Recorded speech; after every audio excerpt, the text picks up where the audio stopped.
Speaker Gingrich, you were willing to shut down the government back in 1995. Considering the scenario we're in right now, would you be willing to do it here?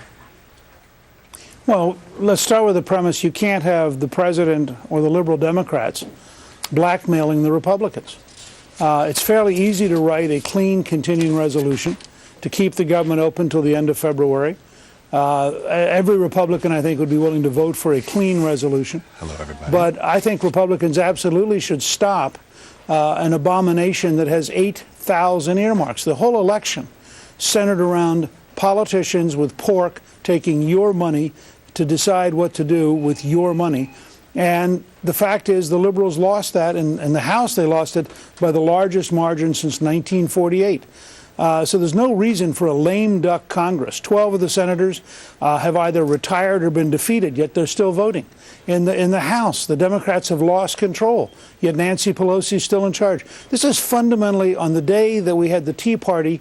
Remember, this is the anniversary of the Boston Tea Party.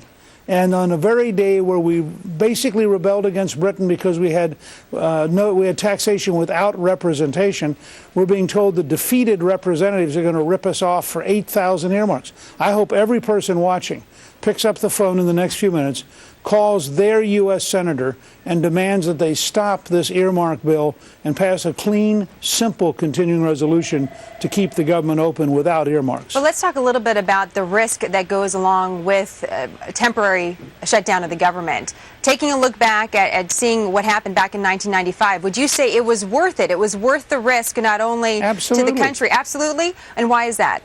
Absolutely. For two reasons. First of all, as Republicans, no Republican majority in the House had been reelected since 1928. When we stood firm against liberals and we said we were prepared to really fight, all of our base said, you know, these folks are different. They're not normal politicians. They don't just go to Washington to sell out. And we became the first reelected Republican majority since 1928. I've always been puzzled why the Washington establishment, which is liberal, has always said it was a mistake. But there's a second reason. The shutdown convinced President Clinton that we were serious about balancing the budget. As a result, we controlled spending at 2.9% a year, the lowest rate since Calvin Coolidge in the 1920s. We got to a balanced budget by cutting taxes to increase economic growth. And the result was we balanced the budget for 4 straight years and paid off $5 billion of debt. Now, they had to believe that the Republicans were genuinely serious in order for them to have that kind of negotiation when you had a liberal Democrat in the White House. The result was a bipartisan effort that reformed welfare, cut taxes, and balanced the budget with a full employment economy.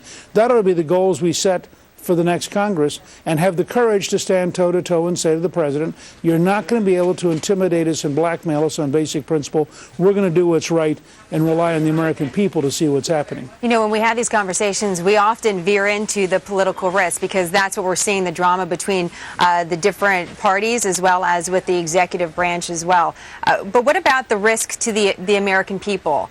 The American people that are going to potentially see the government temporarily shutting down, not only just what that means to us in general to see a government shut down, but also what it means symbolically to see a temporary shutdown of government because both sides can't agree. But then shouldn't the message be to President Obama and to the Senate Democrats, pass a clean resolution to keep the government open? After all, what they're saying is we have to pay them with 8,000 earmarks to keep the government open. Why should the American people have to pay off politicians with pork in order to keep the government open? I think our position should be we want to keep the government open.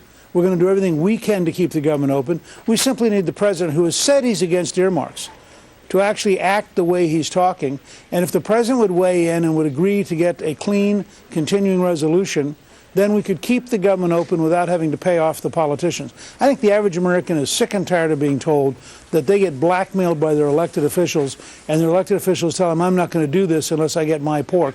I think the average American wants us to stand up and say, no, we're fed up with that kind of behavior.